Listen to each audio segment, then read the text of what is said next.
এখন 4 মাস পর আপনি শারীরিক এবং মানসিকভাবে কেমন আছেন? প্রস্রাব হচ্ছে ডেইলি মনে হয় 30 বার হচ্ছে। জি, ওই জায়গায় চলে আসে 5-4 বারে। আলহামদুলিল্লাহ। খাবার রুচি থাকতো না। আমি 100 গ্রাম ছেড়ে ভাত খেতে পারতাম না। ওইটাও আমার আল্লাহর আল্লাহর রহমতে রুচিটাও আছে, খেতে রুচিও আছে। পারতেছেন। জি। এখন সব দিকে আমি 2 মাস বাড়ি থেকে কোনো দিকে বাড়তে পারিনি। 2 মাস পরে আল্লাহর রহমতে আমি চেম্বারে বসে রুগীও দেখতেছি এবং এর মাঝে ভিত্তে লাইন ধরিয়ে ওষুধ রাখছি। রুগীও চাইয়ে ওষুধও খাইয়ে। মানে আপনি রোগীও দেখতেছেন, আল্লাহর রহমতে আমাদের ওষুধগুলোও খাচ্ছেন। ওষুধও খাইয়ে। যাক আলহামদুলিল্লাহ, আল্লাহ কবুল করুক। আসসালামু আলাইকুম ওয়া রাহমাতুল্লাহি ওয়া বারাকাতুহু। আমি doctor Mohammad Aslam, DHMH BHB Dhaka, DHMH on course Dhaka বিশ্ববিদ্যালয়। বর্তমানে বিশ্বনন্দিত ক্যান্সার চিকিৎসক অধ্যক্ষ ডক্টর এসএন সারোয়ার স্যারের চেম্বার গণস্বাস্থ্য হোমিওতে ক্যান্সার চিকিৎসক হিসেবে নিয়োজিত আছি। আল্লাহর রহমতে আজকে আমি আপনাদেরকে পরিচয় করিয়ে দিতে যাচ্ছি আমাদের একজন পেশেন্ট, যিনি আলহামদুলিল্লাহ আল্লাহর রহমতে গল ব্লাডার সিএ থেকে উনি আলহামদুলিল্লাহ আল্লাহ ওনাকে মাফ করেছেন। ওনার সাথে আমরা সরাসরি পরিচয় হতে যাচ্ছি এবং ওনার মুখ থেকে আমরা শুনবো ওনার বিস্তারিত চিকিৎসা ব্যবস্থা, ওনার সবকিছু।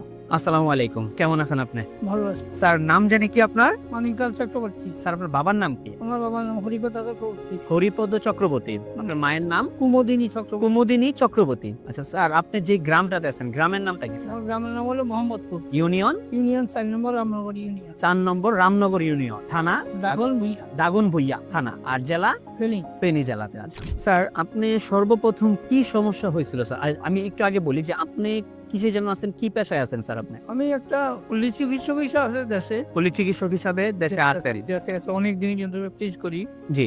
1976 এর থেকে আমি প্র্যাকটিস। প্র্যাকটিস করতেছেন? হ্যাঁ। আচ্ছা আচ্ছা। তো আমার হঠাৎ করেই সকালবেলায় আমার বুকে ব্যথা ছিল, পরে আসতে পারে। হুম পেটে যাওয়ার পরে আমি ওষুধ ইনজেকশন যাই দিছি হয়নি, হুম লগে লগে বাড়ি আমি সিটি স্ক্যান করাচ্ছি, আলট্রা করাচ্ছি। এগুলা করার পরে দেখা যাচ্ছে কিছু করা না। যখন ঢাকাতে আসলাম পরে ডাক্তার দেখালেও ক্যান্সার, ওরা বলছে যে ক্যান্সার। তখন বলছি যে অপারেশন করতে হবে। তখন আমি বললাম যে কি অপারেশন করবেন? এখানে তো 3টা লেয়ার, আপনি যে অপারেশন করবেন আমাকে, আমার পেটের সামনে হলো পাতলা, 2 নম্বর হলো আমার ডায়াবেটিস, সব গুণে আছে। এখন আমি কতটুকু শিওর আমি যে ভালো বলে সেটা বলতে পারবো না। আচ্ছা আচ্ছা। বলে না আমি তো বলবো না, ওনারা অপারেশন করে কাটিয়ে গেলে জীবন বই থাকবো। কিছুদিন গেলে ধরবো হসা দিলে কইবেন থেরাপি দিও। অনেক সময় থেরাপি দিতে দিতে থেরাপি টানা লাগো রুগী মরে যায়। হ্যাঁ হ্যাঁ। ঠিক আছে। জি। এবং দাঁত হয়ে যায়, সুর হয়ে যায়, আমি অপারেশন করবো না। তখন আর ছেলে বললাম চলো বাড়ি চলো। বাড়িতে যাওয়ার পরে একটা লোকের কাছে উনি আমার বাবা হতে এই ডাক্তার সাহেবের ইয়ে পাইছে।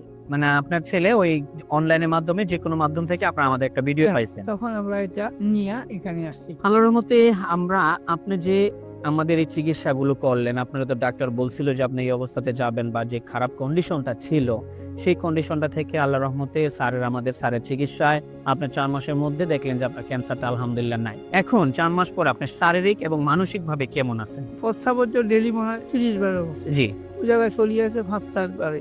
আলহামদুলিল্লাহ। খাবার রুচি থাকতো না। আমি 100 গ্রাম ছেড়ে ভাত খেতে পারতাম না। ওইটাও আমার আল্লাহর রহমতে রুচিটাও আছে, খেতে রুচিও আছে। পারতেছেন। জি। এখন সব দিকে আমি 2 মাস বাড়ি থেকে কোনো দিকে বাড়তে পারিনি। 2 মাস পরে আল্লাহর রহমতে আমি চেম্বারে বসে রুগীও দেখতেছি এবং এর মাঝে ভিত্তে লাইন ধরিয়ে ওষুধ রাখছি। রুগীও চাইয়ে ওষুধও খাইয়ে। মানে আপনি রোগীও দেখতেছেন, আল্লাহর রহমতে আমাদের ওষুধগুলোও খাচ্ছেন। ওষুধও খাইয়ে। যাক আলহামদুলিল্লাহ, আল্লাহ কবুল করুক। আলহামদুলিল্লাহ, আমরা ওনার জন্য সর্বোচ্চ দীর্ঘায়ু কামনা করি। আল্লাহ তাআলা ওনাকে যেমন আজকে মাফ করছেন, ওনাকে যাতে মৃত্যুর আগ পর্যন্ত আল্লাহ অন্তত সমস্ত প্রকার রোগ থেকে, অন্তত ক্যান্সার থেকে যাতে মুক্ত রাখেন, আমরা সেই আশায় আছি।